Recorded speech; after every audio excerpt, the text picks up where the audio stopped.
ముందుగా వేదిక టీవీ ప్రేక్షకులకు స్వాగతం. వేదిక టీవీ చేపడుతున్న సర్వే ఏదైతే ఉందో ఇది కేవలం ప్రజల అభిప్రాయాలు మాత్రమే, వేదిక టీవీ అభిప్రాయం కాదు. వేదిక టీవీ అంటే ప్రజావేదిక, ప్రజల యొక్క వేదిక. ఈ వేదికలో ప్రజలు వాళ్ళకున్న సమస్యలు, ఇప్పుడున్న ప్రభుత్వంలో కాంగ్రెస్ హయాంలో రేవంత్ రెడ్డి గారి పాలన ఏ విధంగా జరుగుతుంది, 6 గ్యారెంటీలు ప్రజల చేతులకు ఏ విధంగా అందుతున్నాయి, మరి గతంలో కేసీఆర్ గారి పాలన ఏ విధంగా ఉంది అనే అంశాలపై ప్రజల యొక్క అభిప్రాయం తెలుసుకునే ప్రయత్నంలో భాగంగా ఈ సర్వే చేపడుతున్నాము. రిపోర్టర్ కార్తిక్ గౌడ్, వేదిక టీవీ. నమస్తే తాత, మీ పేరు? నా పేరు సోమేశ్వరరావు, తుంగతుర్తి. గ్రామం కూడా తుంగతుర్తి. ఏం చేస్తుంటారు తాత? వ్యవసాయం చేస్తాం. సీఎం రేవంత్ రెడ్డి గారి పాలన విధానంపై మీ అభిప్రాయం ఏంటి తాత? సీఎం మేము పని చేస్తలేవు, రైతులకు రైతు బంధు పడలేదు. 4,000 రూపాయలు పింఛన్ ఇస్తానన్నాడు, 2,000 కాడికే ఇస్తాడు. రైతులకు కరెంట్ కూడా కోత, ఇప్పుడు ఉంటుంది ఇప్పుడు ఉండలేదు. మళ్ళా మునుపటి కథ వచ్చింది, మా కష్టాలు వచ్చినాయి. రైతులకు ఏ పని చేద్దామని కూడా పొలాలు ఎండిపోతాయి. మరి గతంలో కేసీఆర్ గారి పాలనపై మీ అభిప్రాయం ఏంటి తాత? కేసీఆర్ గారి ప్రభుత్వం వల్ల మంచి వాటర్ వచ్చినాయి, కరెంట్ ఉన్నది.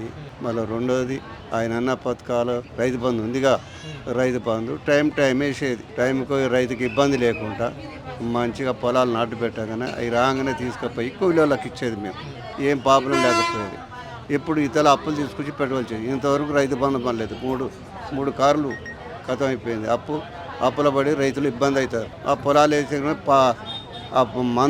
మందులు కొట్టలేక వస్తాను. ఒక్కొక్క ఎకరానికి 5,000 6,000 రూపాయలు పురుగు మందులకు అయినాయి. పిండి బస్తాలు అందరికి కూడా. మళ్ళీ ఇప్పుడు ఈ మధ్యన ఎరువు బస్తాలు కూడా అంత లేవు.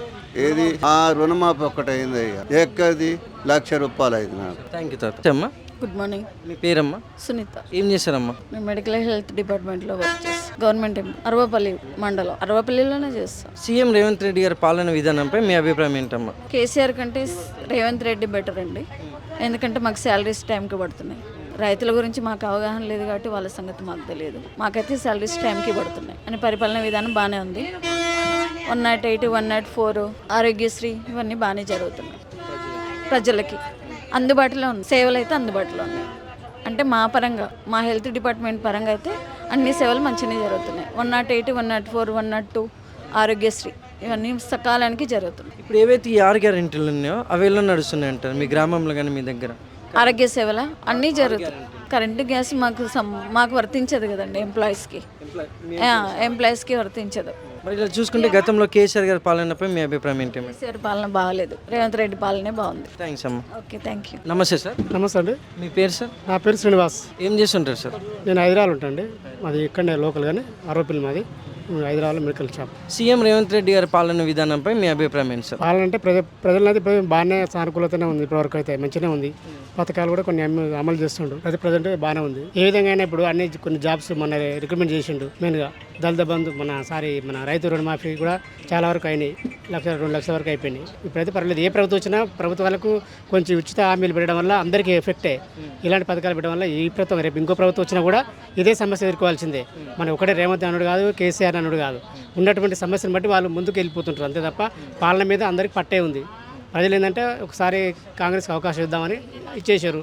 వీళ్ళు కూడా ప్లాన్ చేస్తూనే ఉంటారు. ఎవరిదైనా సమస్య అదే. ఇప్పుడు ఏ ఇంటికి సంవత్సరంలో బాధలు అన్నీ ఉంటూనే ఉంటాయి. ఇప్పుడు వాళ్ళ బాధలు వాళ్ళకే ఉన్నాయి. మరి గతంలో కేసీఆర్ గారి పాలన విధానంపై మీ అభిప్రాయం ఏంటి సార్? కేసీఆర్ గత పాలన అంటే ఆల్రెడీ కొన్ని పథకాలు, అన్ని చిన్న పథకాలు పెట్టడం వల్ల ప్రజలకు ఇబ్బంది పెట్టడం, కొన్ని దళిత బంధు కూడా అందరికీ అందకపోవడం. ఇప్పుడు దళిత బంధు స్కీమ్ పెట్టింది కదా, దళిత బంధు పెట్టింది కదా, అందరికీ నెరవేరలేదు అది. అట్లా కొంచెం మైనస్ అయింది. మెయిన్గా అది ఉద్యోగాలు రిక్రూట్మెంట్ కూడా చేయలేదు. మెయిన్గా ఏంటంటే ఒక ఉద్యోగాలు మనం ఆల్రెడీ వాళ్ళు ఉద్యోగాలు ఇస్తామని నోటిఫికేషన్ ఇచ్చిన తర్వాత కూడా ఈ కనీసం 1 సంవత్సరం 2 నెలల దాకా కూడా ఆ పోస్టులకు అది ఫిలప్ కాకుండా పోయింది. అట్లా కాలయాపన పోయింది. నిరుద్యోగులకు కూడా వయపరిధి పెరిగిపోయింది. ఒక్కొక్కరు స్టూడెంట్ కూడా బాగా రూమ్లో ఉండి చదివి వాళ్ళు కూడా వేసారిపోయారు. ఉద్యోగాలు రాక కొన్ని ఉన్నాయి వాళ్ళ దాంట్లో కూడా. Thank you sir. Okay sir. చెప్పండి. మీ పేరు సార్? నా పేరు నరసింహ చింత. ఏం చేస్తుంటారు సార్? నేను వ్యవసాయదారుని. జాజిరెడ్డిగూడెం. సీఎం రేవంత్ రెడ్డి గారి పాలన విధానంపై మీ అభిప్రాయం? సీఎం అధికారంలో రావడానికి ఎన్నో వాగ్దానాలు చేసిండు. దేన్ని కూడా సరైనగా ఇంప్లిమెంట్ చేయడం లేదు. ఉచిత బస్సు సౌకర్యం కూడా ఇది కూడా కరెక్ట్ కాదు. రైతు రుణమాఫీ కూడా కరెక్ట్ కాదు. రైతు బంధు కూడా కరెక్ట్ కాదు. వాస్తవానికి ఏం చేయాలంటే రైతు పండించిన పంటకు గిట్టుబాటు ధర ఇవ్వాలి. నేను ఈ రాష్ట్రాన్ని తెచ్చిన అనుకున్న మాజీ ముఖ్యమంత్రి చంద్రశేఖర్ రావు గారు, రేవంత్ రెడ్డి గారు ఇద్దరు కూడా తెలంగాణను ఒక అప్పుల కుప్పగా చేసి పెనుభారంగా తయారైంది తెలంగాణ. కాకపోతే ఏంటంటే ఆయన ప్రవర్తన మార్చుకోవాల్సిన అవసరం ఉన్నది. ఏదో ఉద్యోగస్తులకు పెన్షన్లు 1వ తారీఖు నాడు ఇస్తున్న హైలైట్ అని చెప్పుకోవడం కాకుండా ఇచ్చిన ఇచ్చిన వాగ్దానం నెరవేర్చుకోకపోతే అది కరెక్ట్ కాదు. సంక్షేమ పథకాలు మొదలు తీసేసిన తర్వాత నిరుద్యోగ యువతకు ఉద్యోగ అవకాశాలు కల్పించవలసిన అవసరం ఉన్నది. నిరుద్యోగ బిడ్డలకు ఉచిత ప్రయాణం ఇవ్వాలి. చదువుకున్న పిల్లలకు స్టైపెండ్స్ వాళ్ళకు ఇస్తున్నారు కదా, నిరుద్యోగ వృత్తి తీయాలి. తర్వాత 60 ఏళ్ళు పైబడ్డ వృద్ధులకు ఉచితం ఇవ్వాలి. ఈ మహిళలకు అనే దానికి మేము వ్యతిరేకులం కాదు, కానీ ఈ ఆర్టీసీ కార్పొరేషన్ కూడా భ్రష్టు పట్టించే పరిస్థితి చేస్తుంది ప్రభుత్వం, రేవంత్ రెడ్డి గారి ప్రభుత్వం. Thank you sir. నమస్తే అండి, నా పేరు మనోజ్ కుమార్, మా జారేగూడ మండలం. నేను ఒక గవర్నమెంట్ యాస్పిరెంట్ని. నేను ప్రస్తుతం అయితే తెలంగాణ ప్రభుత్వంలో రేవంత్ రెడ్డి గారి పరిపాలన చాలా బాగుంది. ఉన్న పరిస్థితులలో ఇంత ముందుకు ఉన్న మాజీ ముఖ్యమంత్రి కల్వకుంట్ల చంద్రశేఖరరావు గారు చేసిన 7 లక్షల కోట్లకు రాష్ట్రానికి వచ్చే 18,000 కోట్లు 6,500 కోట్లు ఓన్లీ ఇంట్రెస్ట్కే పోతున్నది. మిగతా ఉన్న 11,500 కోట్లతోటి పరిపాలన సంక్షేమ పథకాలు అందించాలంటే వాళ్ళకు కూడా చాలా ఇబ్బంది ఉన్నది. 60 ఏళ్ల పరిపాలనలో ఎన్నడూ కూడా ఏ గవర్నమెంట్ ఎంప్లాయీని కూడా ఇబ్బంది పెట్టిన పరిస్థితులు దాఖలు కానీ ఏ ప్రభుత్వానికి లేవు, ఒక కేసీఆర్ ప్రభుత్వానికి తప్ప. ఆర్టీసీ ఉద్యోగులను, ఫీల్డ్ అసిస్టెంట్లను, ప్రతి ఒక్క ఉద్యోగి మీద తన ప్రభావాన్ని చూపించాడు. ఎవరైతే ఆయన చెప్పిన మాటలు వినలేదో వాళ్ళందరినీ పక్కన పెట్టి ఆయనకు నచ్చిన పరిపాలన చేశాడు. కుటుంబ పాలన, కుటుంబంలోనే వాళ్ళు అన్ని విధాలుగా సెట్ చేసుకున్నారు. ఫామ్ హౌస్లని 1,00,000 కోట్లు పెట్టి కాళేశ్వరం కడితే ఈ రోజు అది నీళ్లు పారించే పరిస్థితి లేదు. ఈ రోజు నుండి 60 ఏళ్ల కింద కట్టిన అదే శ్రీరామ్ సాగర్, శ్రీశైలం, నాగార్జున సాగర్, నెట్టెంపాడు, ఎల్లంపల్లి, కడెం ప్రాజెక్టులు తప్ప ఈ రోజు రైతులకు నీళ్ళు అందించే పరిస్థితి లేదు. కాళేశ్వరం 1,00,000 కోట్లు పెట్టింది. ప్రతి ఒక్కరు కూడా దుర్వినియోగం చేసి, ప్రభుత్వ సొమ్మును దుర్వినియోగం చేసి ఏం చేస్తున్నారో తెలియని పరిస్థితులలో ఈ రాష్ట్ర ప్రభుత్వాన్ని ఆగం చేసిపోయారు. ఉన్న పరిస్థితులను అన్ని విధాలుగా సంక్షేమ పథకాలు అందించడానికి మార్చి 31 వరకు రేవంత్ రెడ్డి గారు చేశారు. రైతు రుణమాఫీ చేసింది రేవంత్ రెడ్డి గారు. ఈ రోజు మహాలక్ష్మి పథకం కింద మహిళలకు ఉచిత బస్సు, గ్యాస్ సిలిండర్ కు అవన్నీ అన్ని విధాలు కూడా మంచిగా ఉన్నది. సుప్రీంకోర్టు ఇచ్చిన 2 గంటల్లోనే ఎస్సీ వర్గీకరణ అసెంబ్లీలో చేస్తా అని ధైర్యంగా చెప్పిన ముఖ్యమంత్రి రేవంత్ రెడ్డి గారు. అదేవిధంగా బీసీ కులగణన అని చెప్పేసి 150 కుటుంబాలకు ఒక ఎమ్యూనరేటర్ పెట్టి చేయించిన ఘనత కూడా రేవంత్ రెడ్డి గారికి ఉన్నది. 21,000 కోట్ల రైతు రుణమాఫీ చేసిండు. మిగతా వారు కూడా బాధపడాల్సిన అవసరం లేదు. శ్రీశైలం హైవేలకు, చౌటుప్పల్ వెంచర్లకు, గట్కేసర్ వెంచర్లకు రేవంత్ రెడ్డి గారు ఈ రైతు బంధు ఇయ్యను. ఓన్లీ ఎవరైతే సామాన్య నిరుపేద కుటుంబాలు ఉంటారో వాళ్ళకు మాత్రం నేను సహాయం చేస్తా, ఆర్థిక సహాయం చేస్తా అని చెప్పేసి మంచి నిర్ణయం తీసుకున్నారు.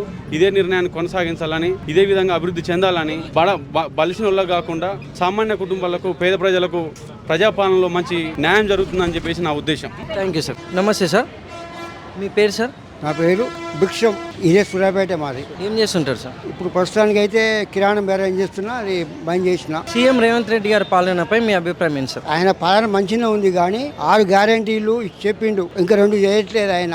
ఆ 2 వల్ల కూడా ప్రజలల్లో కొద్దిగా వ్యతిరేకత వస్తుంది. మళ్ళీ వాళ్ళ మంత్రులు వాళ్ళకే కొద్దిగా ఆయనకు ఇబ్బంది పెడుతుర్రు.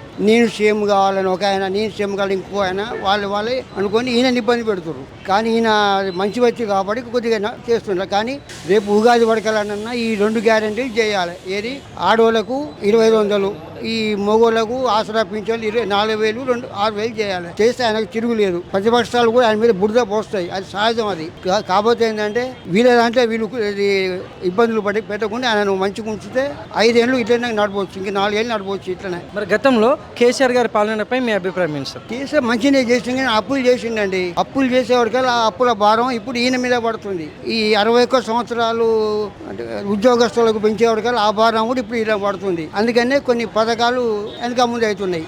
అది 61 సంవత్సరాలు చేయకపోతే మంచిగా ఉండు, బడ్జెట్ మంచిగా ఉండు. ఇంకొకటి నిరుద్యోగులకు ఆయన 61 సంవత్సరాలు చేసి నిరుద్యోగులకు ఇబ్బంది పెట్టిండు. నిరుద్యోగం పెరిగితేందుకు ఇదో కారణం. అది 61 సంవత్సరాలు లేకుండా 58 సంవత్సరాలు ఉంటే మాత్రం నిరుద్యోగులకు కొద్దిగా ఉపాధి దొరుకు. ఇంకొకటి తల్లిదండ్రుల మీద ఆధారపడకుండా మంచిగా బతారు. Thank you sir.